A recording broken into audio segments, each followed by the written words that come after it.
Donald Trump launching new attacks on Kamala Harris during his campaign swing through the Southwest. CNN's Elena Treen is in Las Vegas for us. That's where the former president held an event earlier this afternoon. Elena, how is Trump reacting to Kamala Harris's convention speech last night, which was so well received?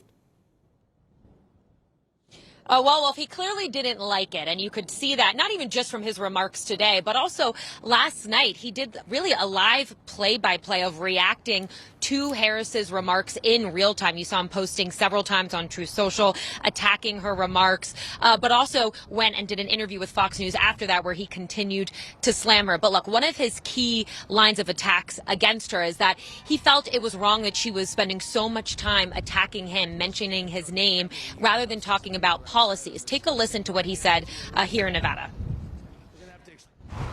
She mentioned the Trump name many, many times, like 19 or 21 or something. She didn't mention the border. She didn't mention inflation. She didn't mention the bad economy. She didn't mention crime. Did you see the beginning? Thank you. Thank you. Thank you. Thank you. Thank you. Thank you. Thank you. Thank you. Thank you. Thank you. Thank you. I said, what the hell is wrong with her?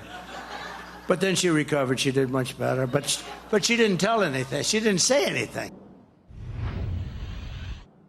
Now, Wolf, where you saw him there mocking Harris, I mean, that is a very classic Trump line of attack. He did that repeatedly to Joe Biden throughout his time on the campaign trail. He's now, of course, trying to use that method of attack against Harris. But look, it's clear as well that she's been getting under his skin. I've been talking to Donald Trump's allies, and they've said you can clearly see that he's very frustrated with the enthusiasm that she continues to sustain and the energy that surrounded her, particularly this week in Chicago. Now, Donald Trump also criticized her for her plan for no taxes on tips. That's something that Donald Trump first proposed at a Las Vegas rally in June.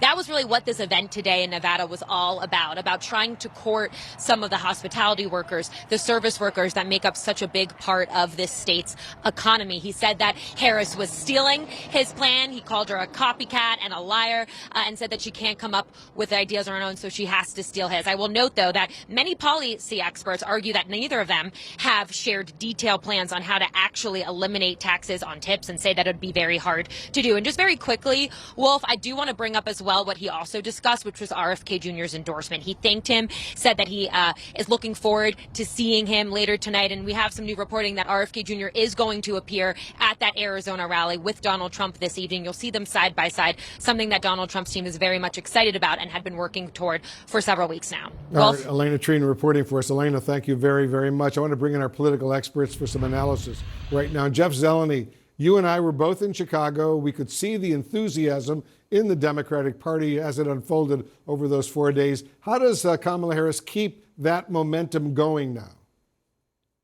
Well, if the enthusiasm was so palpable, as was the unity inside the Democratic Party, and that is perhaps one thing that we sort of take for granted now, but that would not have had to be the case given everything that happened over the last month with the Democratic Party. But leaving the convention, talking to Democrats, they are energized, they are enthused, but there is no doubt that at least the vice president believes that she is still the underdog. And I really pressed some of her advisors today. Does she really think that? And they said this is how she is approaching this race. She met with some supporters last evening after that speech you're seeing there on the screen.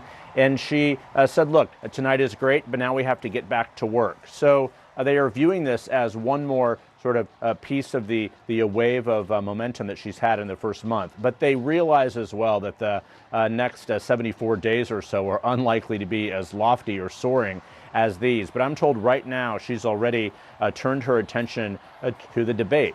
So her campaign is going to be campaigning. All those Democratic governors we saw on stage this week are going to be out campaigning on her behalf. She'll be campaigning some, but not nearly as much as she has been, because she has to prepare for that debate. 18 days. That is the next real moment here, the big moment, perhaps a defining moment of this campaign. Well, she has never been in the same room as Donald Trump or on stage with him at a close-to-close range. That's how sort of unusual this moment is, but it's so significant. So I'm told she's turning her attention now to that. Tens and tens of millions of Americans will be watching that debate, to be sure. Sure. Alyssa Farah-Griffin, you're with us as well. How successful do you think Kamala Harris was in appealing to moderates and independents during the course of the convention. And how does she move the needle with those voters now? Listen, this was a historic and remarkably well-executed Democratic National Convention. Having Republicans come out endorse her, my friend and former colleague Adam Kinzinger, Jeff Duncan, the former lieutenant governor of Georgia, as well as some Trump administration officials.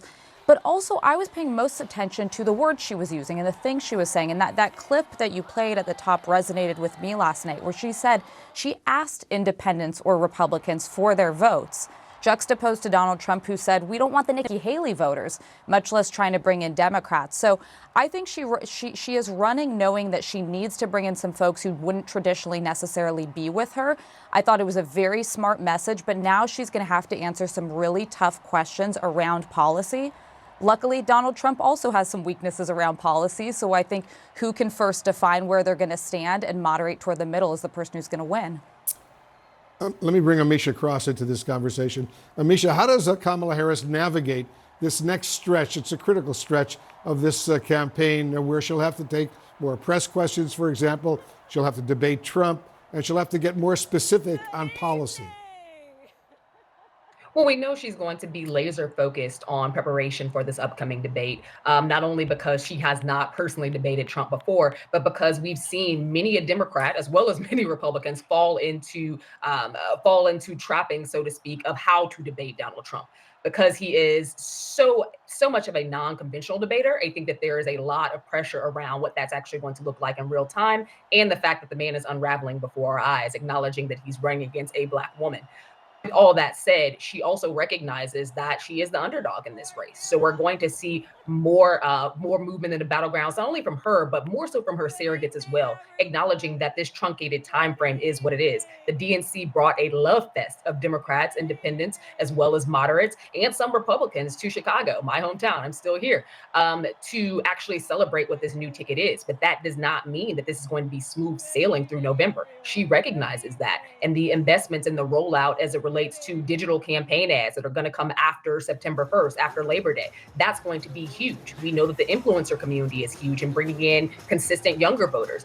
But moreover, it's going to be organizing on the ground, getting people to understand and acknowledge her story, being very strategic about the rollout of what her policy plans actually are. We already heard an economic agenda, but putting the nuts and bolts together of that economic agenda, specifically in the battleground states, is what we're going to see next.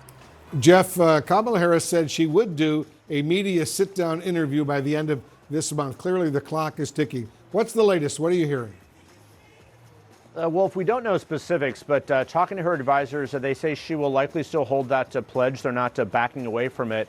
I don't anticipate it in the coming days, but I do believe before Labor Day that's something that she's likely to do, if nothing else, just to sort of get away from the question and the growing storyline. Why isn't she taking questions? I mean, up until now, she's had a very scripted campaign, which is not necessarily easy, but it's not as sort of challenging as the unscripted moments. But I think one of the best ways to prepare for that big debate is taking questions from an interviewer. So I do believe that will happen. Of course, many people are vying for it. We'll see where that lands. But I think it's something that is the next logical step here following the convention. Alyssa, we're just learning now that the final evening of the Democratic National Convention last night drew in 26.2 million voters. What does that tell you? Well, I know Donald Trump was not happy about that, evidenced by the fact that he quickly called into Fox News and wanted to, bring some ratings and some eyeballs to him and his message. It's a big deal. I think it speaks to that 6 in 10 Americans who didn't want the Biden-Trump rematch. Now there's someone new, there's someone energizing, there's someone who would be historic if she wins. And I think it was also just, frankly, a well-orchestrated convention that was a mixture of different kinds of policies, a mix of national security, having speakers from all over the country. I think it held viewers' attention. But 75 days is a long time. Donald Trump is a master at reclaiming the spotlight and getting eyeballs back on him. He obviously got the RFK Jr. endorsement today, which there's some pros to that and there's some real cons. But this is an incredibly tight race, and I come from the David Axelrod school of thought on this. She should be running 2 points ahead. Democrats need to be if they think they're going to win. She's right to see herself as the underdog.